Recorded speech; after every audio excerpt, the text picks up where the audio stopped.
Kami dari kelompok 8 dalam rangka untuk memenuhi tugas mata kuliah Sosiologi Antropologi Hukum dari kelas Hukum Ekonomi Syariah 7A akan menyampaikan beberapa materi pembahasan mengenai nilai-nilai keberagaman dalam kehidupan bermasyarakat. Baiklah, langsung saja kita mulai ke pembahasan pertama. Baik, di sini saya akan membahas mengenai nilai-nilai keberagaman dalam kehidupan bermasyarakat. Nilai itu bersifat individual dan sosial, yang mempengaruhi tindakan dan tingkah laku manusia baik secara perorangan, kelompok, maupun bermasyarakat. Nilai merupakan tujuan yang ingin dicapai.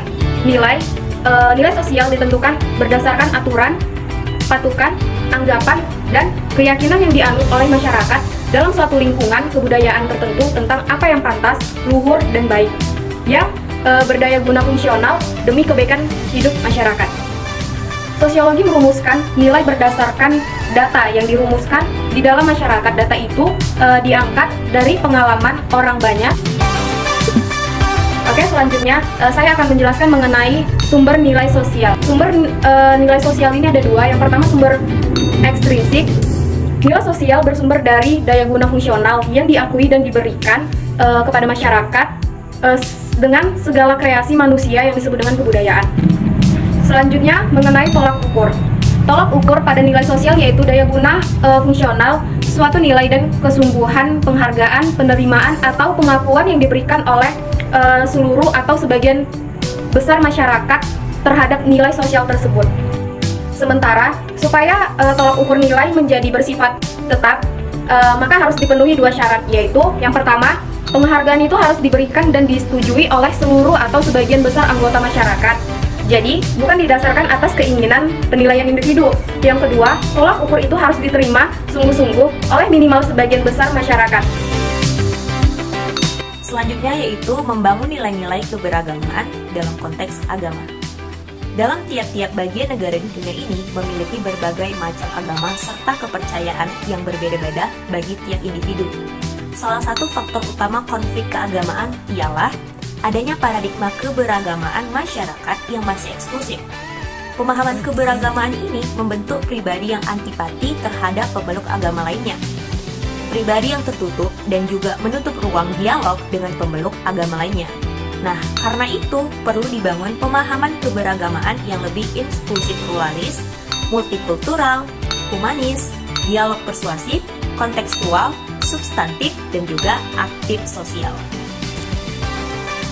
Nah, pemahaman keberagaman seperti itu dapat dibangun melalui pendidikan, media massa, maupun melalui interaksi sosial yang intens. Selanjutnya, ada beberapa paradigma terkait hal-hal ini, yaitu paradigma dialogis persuasif, yaitu berarti lebih mengedepankan dialog dengan cara damai dan dapat melihat perselisihan dalam perbedaan pemahaman keagamaan daripada melakukan tindakan-tindakan fisik.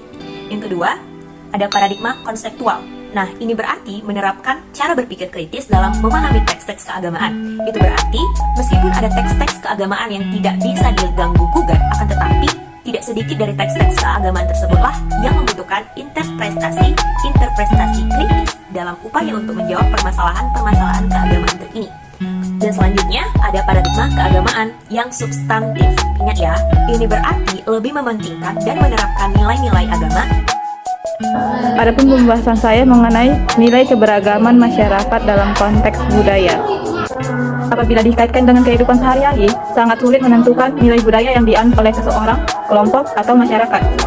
Hal ini terjadi sebab nilai budaya itu bersifat relatif. Kebudayaan adalah segala sesuatu yang dipelajari dan dialami bersama secara sosial oleh para anggota suatu masyarakat. Hal tersebut dipertegas oleh pendapat Sukanto yang menyatakan bahwa budaya terdiri dari segala sesuatu yang dipelajari dan pola-pola perilaku yang normatif yang mencakup segala cara atau pola-pola berpikir, merasakan, dan bertindak. Menurut Kickholm, semua nilai dalam setiap kebudayaan pada dasarnya mencakup masalah pokok, yaitu sebagai berikut. Yang pertama, nilai mengenai hakikat karya manusia. Misalnya, ada sebagian orang yang beranggapan bahwa manusia berkarya untuk mendapatkan nafkah, kedudukan, dan kehormatan. Yang kedua, nilai mengenai hakikat hidup manusia. Misalnya, ada yang memahami bahwa hidup itu buruk, hidup itu baik. Namun, baik dan buruknya hidup itu, tetapi manusia wajib berikhtiar supaya hidup itu baik.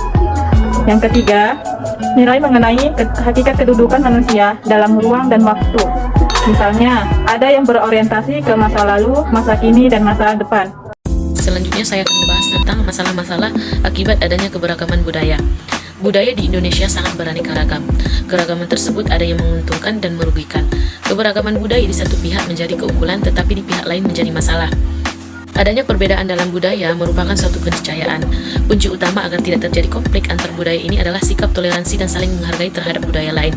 Ada beberapa hal yang bisa dilakukan untuk menghindari terjadinya gesekan antar budaya, diantaranya sebagai berikut. Yang pertama, penanaman sikap toleransi. Yang kedua, memperbaiki kebijakan yang diambil pemerintah, misalnya kebijakan pembangunan yang merugikan masyarakat lokal. Yang ketiga, memberikan gambaran tentang keberagaman etnis melalui berbagai jenjang pendidikan di sekolah. Jangan sampai ada sekolah yang tertutup untuk etnis tertentu. Yang keempat, memberikan informasi yang jelas tentang etnis oleh pemerintah, karena setiap masalah yang ada lebih banyak ditimbulkan karena kurangnya pengetahuan terhadap budaya orang lain. Selanjutnya, menghindari sikap rasa takut terhadap budaya lain. Dan yang terakhir, jika telah terlanjur terjadi konflik, untuk menyelesaikannya harus dilakukan dengan pendekatan budaya, yaitu mengedepankan sikap menghormati dan musyawarah, karena masalah tidak akan selesai jika diselesaikan dengan cara kekerasan. Selanjutnya, materi yang terakhir, sikap toleransi dan empati sosial terhadap keragaman budaya dalam masyarakat. Bagi masyarakat Indonesia, perbedaan suku, bangsa, agama, daerah, dan pelapisan sosial merupakan keniscayaan. Keragaman tersebut menghasilkan suatu keanggotaan golongan yang bersifat saling menyilang. Keberagaman yang saling menyilang itu dalam ilmu antropologi dikenal dengan istilah cross-cutting evolution. Bentuk hubungan demikian telah menyebabkan konflik-konflik antar golongan tidak bersifat terlalu tajam. Toleransi dan empati akan membawa pemahaman mengenai berbagai perbedaan yang menjadi sumber daya yang tak ternilai. Melalui perbedaan, seseorang dapat belajar berbagai hal dari orang lain. Melalui perbedaan pula, seseorang terlatih untuk merasakan beban sebagaimana yang orang lain rasakan. Hal tersebut hanya dapat dilakukan setelah orang memahami lebih dalam pengertian toleransi dan empati. Sikap toleransi dan empati dapat diwujudkan dengan memahami bahwa keanekaragaman budaya membutuhkan penguatan budaya lokal dan di tengah budaya lain yang sama-sama bertahan. Keanekaragaman budaya telah menjadi kenyataan sejarah yang tidak mungkin dihindari. Toleransi dan empati secara eksplisit dapat diterapkan melalui pemahaman multibudaya.